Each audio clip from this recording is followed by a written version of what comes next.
6. ágúst. Vertu hljóður og opinn fyrir lífinu, því hljóðari sem þú getur verið, því móttækilegri ertu. Í kyrrðinni getur þú heyrt mína ljúfu, hljóðu rödd. Í kyrrðinni verður þú meðvitaður dásemdir mínar umhverfis þig. Þú verður afar næmur fyrir því sem skiptir máli í lífinu og í þannig vitundarástandi geta dyr opnast upp á gátt og hvað sem gerst. Þú verður að leita og finna friðar og kyrrðarstundar.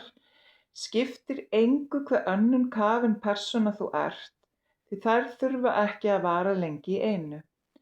Þú munt skynja að þessi fáu andartak í þögulli samræðu við mig gera kraftaverk í öllu sem þú tekur þér fyrir hendur.